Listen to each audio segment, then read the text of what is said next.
Makakasapak na itong si Nikola Jokic na high blood ang MVP sa nangyari dito sa Game 1. Kahit sino papalagan ni The Joker, siya na rin ang naging coach ng Denver Nuggets mga idol. Grabe, gigil na gigil sa playoffs itong NBA MVP. Magkakaalaman kung sino nga ba ang most valuable player ng liga. Game 1, battle between the number 1 NBA team ang OKC Thunder at ang former NBA champion Denver Nuggets. Nakaramdam kaagad si Chet Holmgren ng pamimisikal mula kay Aaron Gordon sa pagsisimula ng opening frame. Hindi lang si Aaron Gordon ang dapat niyang bantayan dahil andyan pa ang MVP Nikola Jokic. Solid ang simula ng Denver Nuggets led by Jamal Murray na nakapagtala kaagad ng 12, 4 out of 7 sa field. Umabot lang naman ng 8 points ang lamang ng Denver Nuggets. Pero OKC yan, napabuhat mga idol itong si SGA with 14.6 out of 8 naman.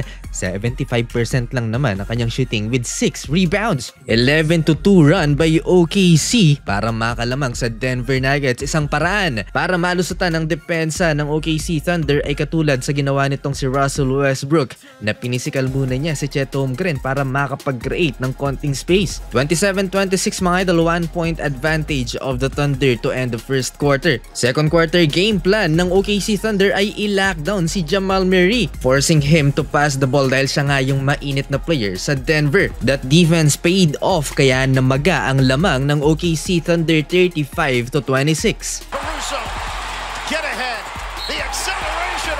After timeout, better defense for the Denver Nuggets. Napakabilis na kanilang rotation sa depensa kaya bahagyang nahirapan ng OKC Thunder. Kinontrol din ng visitors ang rebound, 1 and done ang OKC Thunder. No extra effort, walang ganang kumuha ng offensive rebound ang home team. Dito naman nagcapitalize ang Denver Nuggets sa offensive boards. Pero hindi lahat nako-convert nila into second chance points. Nanggigigil na itong si Nikola Jokic mga idol sa kanyang mga teammates at siya na ang naging coach ng Denver. Balik ang starting 5 ng Thunder, nag-mini run ng home team. Dito na umabot ng 14 points ang lamang ng Thunder. Again, pinupuntirya ng Denver Nuggets ang weakness ni Chet Holmgren. Body contact muna bago finish. Pinosterize ni Aaron Gordon. Gordon, oh, it goes down! How? +1! Lamang ng 10 ang OKC Thunder sa pagtatapos ng first half, 60-50 sa pangunguna ni SGA. 15 points, 1 point lang siya dito sa second frame. Lobs it upstairs! Christian Braun! Third quarter, Caruso steal and a layup finish. Tinatamad na si Nikola Jokic after mag-commit ng turnover na to. Parang nakukulangan siya mga idol sa effort ng kanyang mga teammates at nanggigigil pa ang MVP. Parang susuko na si The Joker na supalpal pa siya ni Alex Caruso. Hindi pa end of the road for the Denver, pumapalag pa rin sila mga idol.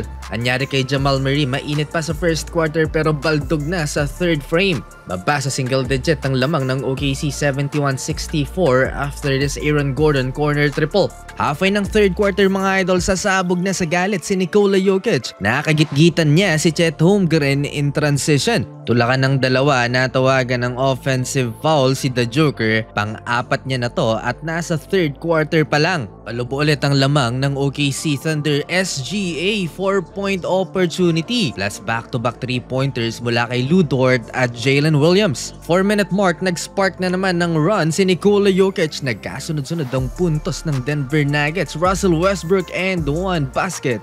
5-point game. 9-0 run ng visitors. To stop the Nuggets run, Alex Caruso back-to-back 3-pointers pero mainit si Russell Westbrook dito sa third quarter. Corner pocket 3-pointer to cut the lead into 5, 90-85, 17 points si Brody. Kung si Westbrook ang nag-step up dito sa Denver Nuggets off the bench, si Alex Caruso naman for the OKC Thunder. Hindi lang sa offense dahil may 6 assist lang naman si AC Fresh with 2 block shots. Russell Westbrook attacking the paint, supalpal ni Isaiah Hartenstein ang birthday boy. Currently, meron ng 26 points, 20 rebounds si Nikola Jokic. Di pa nawawalan ng pag-asa ang Denver Nuggets. One wrong move ni Nikola Jokic. Si Nico sa ulo si Lu Dort mga idol. That's a flagrant penalty type 1 for the Joker at 7 turnovers na rin. Kanina pa sa first half, frustrated itong si The Joker pero hindi naman naaapektuhan yung laro niya. 3-pointer for the MVP, 108-98 halfway. Sumagot ng isa pang MVP candidate 5-minute mark, SGA,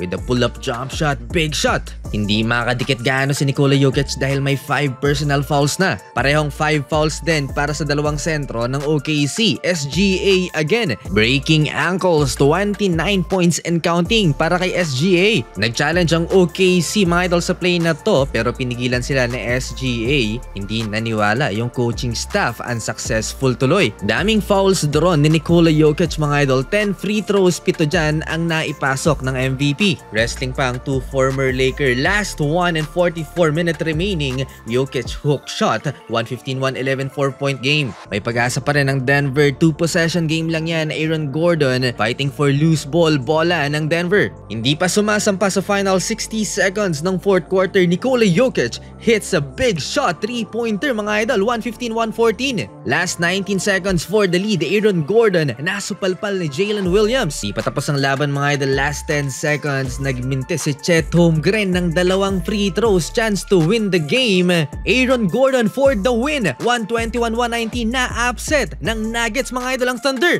Westbrook, 5 seconds. They're down by 1. Gordon